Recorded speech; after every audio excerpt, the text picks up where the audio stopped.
Assalamualaikum warahmatullahi wabarakatuh. Alhamdulillahirrabbilalamin. Wassalatu wassalamu ashrafil anbiya'i wal mursalin. Sayyidina Muhammadin wa ala alihi wa sahbihi ajma'in amma ba'du. Halo semuanya, bagaimana kabarnya hari ini? Semoga selalu sehat dan dalam lindungan Allah Subhanahu wa Ta'ala. Amin Allahumma amin. Perkenalkan, saya Nur Hidayat Al-Farisi dengan nomor induk mahasiswa 201 04 01 0045 dari kelas 20 BKPI.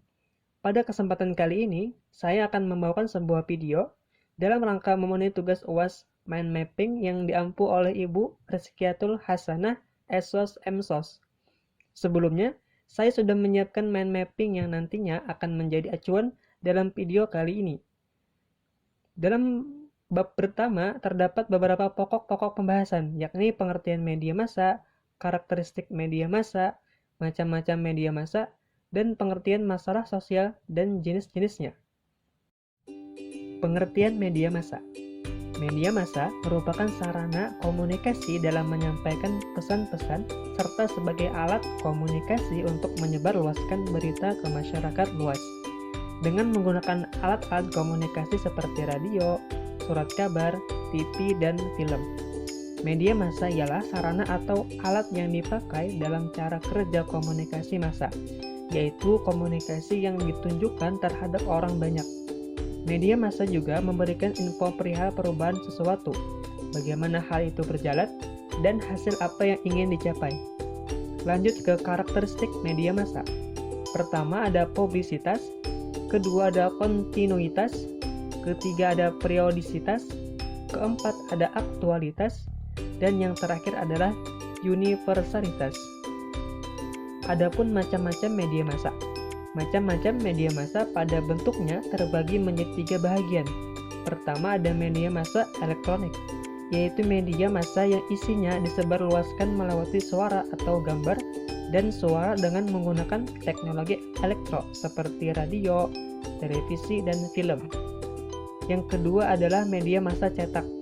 Media massa yang cetak dalam lembaran kertas. Ketiga ada media massa online, yaitu media massa yang bisa kita dapatkan di internet.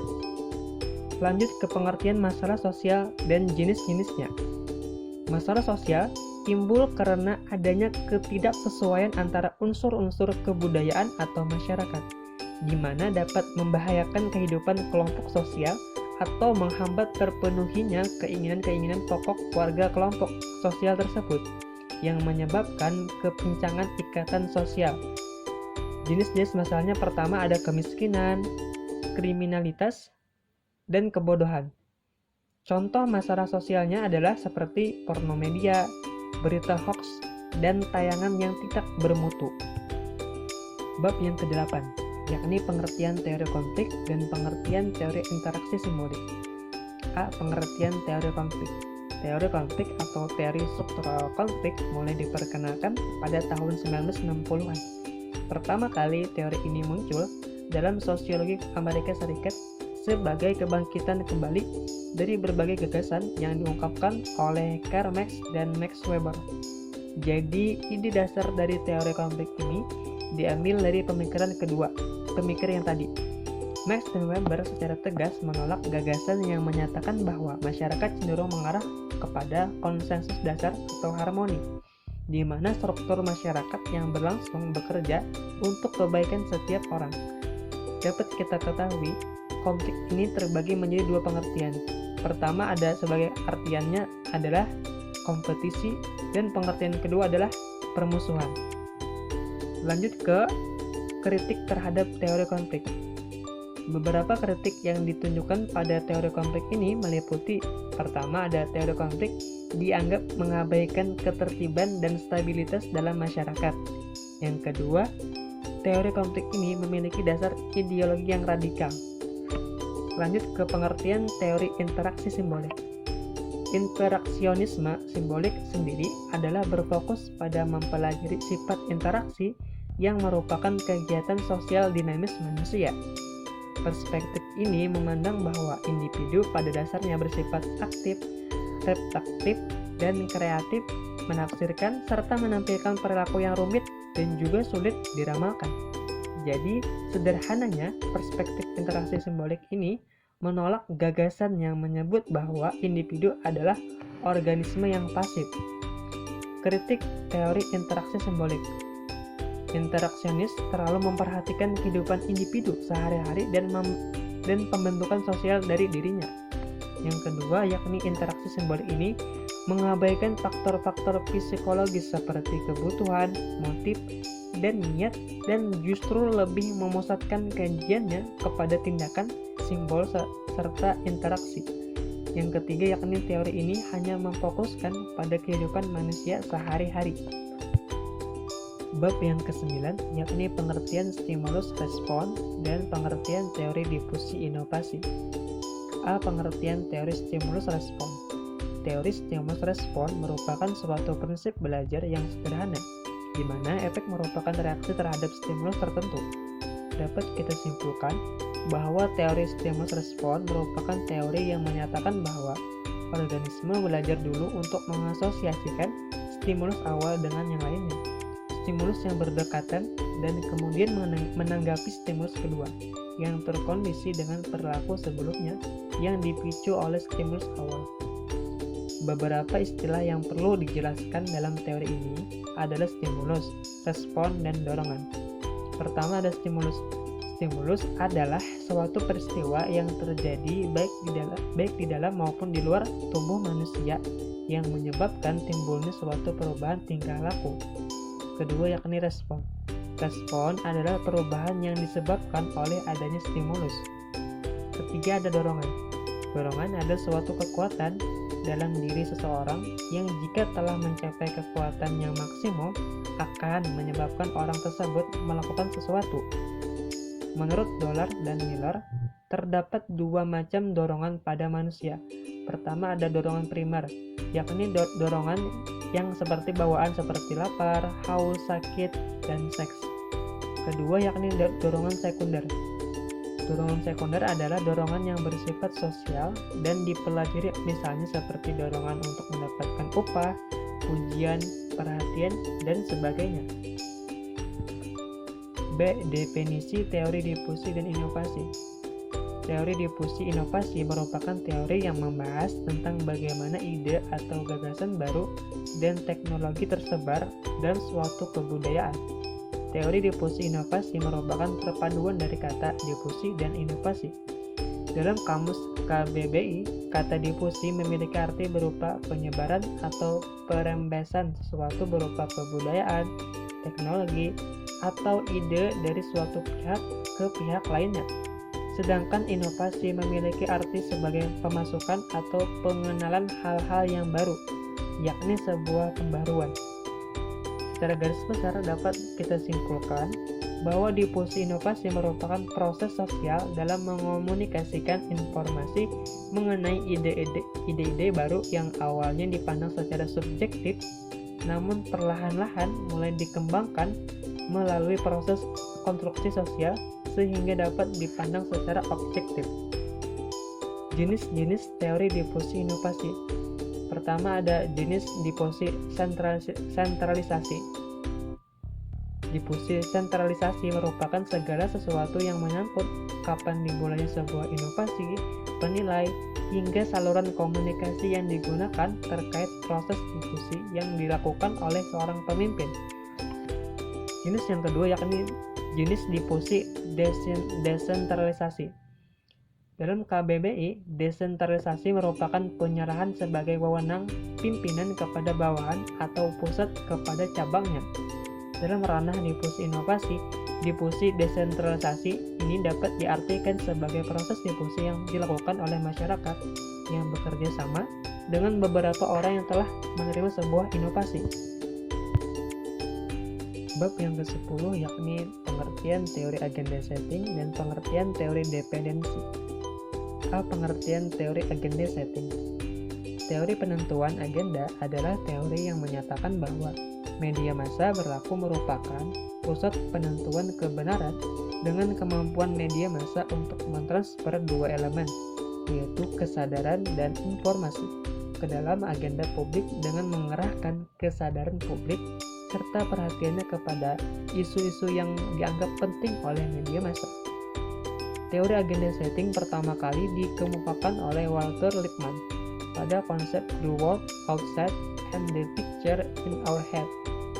Kemudian dimensi teori agenda setting. Teori agenda setting memiliki 3 dimensi utama yang dikemukakan oleh Mannheim. Pertama ada agenda media, yaitu visibility atau visibilitas. Kedua audiensi salience atau tingkat menonjol bagi khalayak. Ketiga ada valence atau valensi. Yang kedua yakni adalah agenda khalayak seperti familiarity atau keakraban. Kedua personal salience atau penonjolan pribadi. Ketiga favorability atau kesenangan. Yang terakhir adalah agenda kebijakan. Pertama ada support atau dukungan, likelihood of action yaitu kemungkinan kegiatan, dan freedom of action yakni kebebasan bertindak. Adapun pengertian dari teori dependensi. Teori dependensi dalam media massa dikenal juga dengan sebutan teori ketergantungan sistem media. Teori ini dibangun berdasarkan gagasan bahwa semakin orang bergantung kepada media massa untuk memenuhi kebutuhannya, maka peran media massa sangat dalam hidup seseorang dipandang menjadi sangat penting. Karena itu media massa akan memiliki pengaruh besar terhadap orang tersebut. Teori ini pertama kali dicetuskan pada tahun 1976 oleh Sandra Ball, Roque, dan Melvin DeFleur melalui artikel yang berjudul A Dependency Model or Mass Media Effect, yang di dalamnya menuliskan tentang perbedaan efek media massa terhadap individu dan pengaruh media massa terhadap masyarakat. Lanjut ke konsep teori dependensi memiliki beberapa konsep penting. Pertama ada dependensi atau ketergantungan, kedua ada struktur, ketiga adalah intensitas sasaran, keempat yakni tujuan, kelima adalah lingkup sasaran. Bab yang ke-11 yakni pengertian theory of silence dan pengertian teori information gaps. A. Pengertian teori spiral of silence. Teori ini dicetuskan oleh Noel Neumann. Teori spiral keheningan menjelaskan tentang dampak penyebaran informasi lewat media massa. Dalam teori ini, media massa digambarkan punya kekuatan untuk mempengaruhi opini publik. Sederhananya, teori ini menyatakan bahwa pendapat pribadi seseorang sangat bergantung pada apa yang diharapkan atau dipikirkan oleh orang lain. Teori ini juga menggambarkan sifat orang yang tidak suka mengemukakan pendapat pribadinya yang bertentangan dengan pendapat mayoritas. Kelebihan dan kekurangan teori spiral of silence. Kelebihannya ketika kaum minoritas harus menyembunyikan opininya di depan kaum mayoritas adalah kaum minoritas tidak akan diisolasikan oleh kaum mayoritas. Jika individu minoritas itu diisolasikan oleh mayoritas, maka kaum minoritas akan dianggap aneh, pemberontak, dan dianggap tidak mengikuti keinginan masyarakat pada umumnya. Efek jangka panjangnya adalah kaum minoritas akan tidak dianggap oleh masyarakat. Kekurangan dari teori ini adalah jika seorang mempunyai pendirian yang sangat kuat, orang tersebut tidak akan mudah mengikuti opini mayoritas yang ada di sekitarnya. Misalnya jika opini itu menyangkut kepercayaan. Lanjut ke pengertian teori information gaps. Teori information gaps atau celah kesenjangan informasi yang dimaksud ini adalah perbedaan pemilikan informasi oleh masyarakat, baik pada tingkat makro, sebuah negara atau masyarakat, maupun pada tingkat mikro atau individu. Dalam berbagai literatur ilmu komunikasi, ada yang menyebut kesenjangan informasi sebagai knowledge gap atau kesenjangan pengetahuan, yang lebih merujuk kepada kesenjangan informasi pada tingkat mikro. Ada juga yang menyebutnya dengan information imbalance atau ketidakseimbangan informasi, yang menekankan kesenjangan informasi pada tingkat makro. Kelebihan dan kelemahan teori information gaps. Ada 4 kelebihan teori ini, yaitu pertama, dalam mengidentifikasikan celah yang berpotensi mengganggu di antara kelompok. Kedua, yakni memberikan ide atau mengatasi celah. Ketiga, yakni mendorong timbal balik dan aktivitas khalayak dalam komunikasi. Keempat, yakni dibangunnya dalam teori sistem. Kelemahan dari teori ini adalah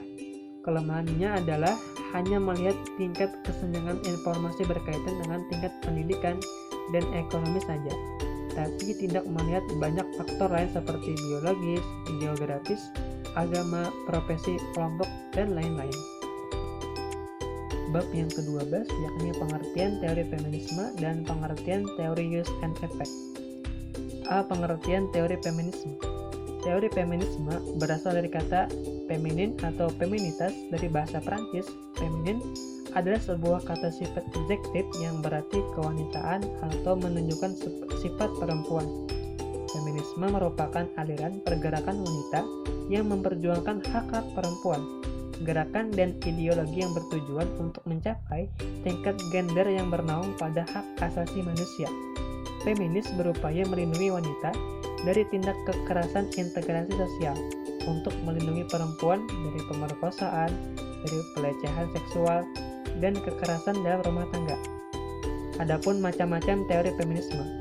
Pertama, ada teori feminisme kultural, teori feminisme liberal, teori feminisme radikal, teori feminisme anarkis, teori feminisme marxis, dan yang terakhir adalah teori feminisme sosialis. B. Pengertian teori use and effect. Teori use and effect merupakan sebuah teori yang menjelaskan mengenai hubungan antara komunikasi massa yang disampaikan melalui media massa, yang menimbulkan sebuah efek bagi pengguna dari media massa tersebut. Contoh dari teori use and effect ini dapat kita lihat dari kebiasaan seseorang menonton atau mendengarkan media massa dalam keseharian seorang individu.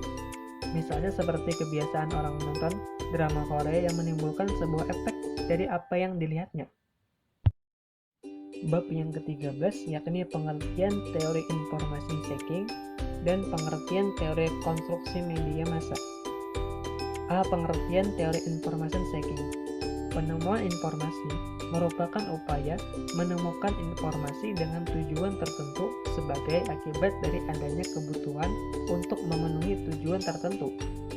Dalam upaya ini, seseorang dapat saja berinteraksi dengan sistem informasi seperti surat kabar, majalah, ataupun perpustakaan, atau yang berbasis komputer, misalnya seperti World Wide Web atau Internet. Teori perilaku penemuan informasi tergolong dalam teori modern, yang kemudian berkembang menjadi teori model perilaku informasi manusia dan kebutuhan informasi. Dalam hal ini, Alice membedakan pencarian informasi, seeking behavior, dan searching behavior. Seeking behavior adalah aktivitas pencarian informasi di mana pencari informasi belum mengetahui proses dalam pencarian. Contohnya seperti pencari informasi hanya mencoba-coba atau membuka situs-situs tertentu untuk menemukan informasi sesuai kebutuhannya. Kemudian yang kedua yakni searching behavior adalah proses pencarian informasi di mana pencari informasi mengetahui proses, tahap, ataupun cara dalam menemukan informasi sehingga informasi yang dibutuhkan relevan. B. Pengertian teori konstruksi sosial media massa. Teori ini adalah pada sirkulasi informasi yang cepat dan luas sehingga konstruksi sosial berlangsung dengan sangat cepat dan sebarnya merata. Realitas sosial yang terkonstruksi itu juga membentuk opini massa. Massa cenderung priori dan opini massa cenderung sinis. Tahap-tahap konstruksi sosial media massa pertama ada tahap menyiapkan materi konstruksi, tahap kedua yakni tahap sebaran konstruksi, tahap ketiga yakni tahap pembentukan konstruksi, dan tahap keempat yakni tahap konfirmasi. Demikian video kali ini, semoga bermanfaat. Saya akhiri dengan sebuah pantun. Burung irian, burung cenderawasih. Cukup sekian dan terima kasih. Wabillahi taufiq wal hidayah. Assalamualaikum warahmatullahi wabarakatuh.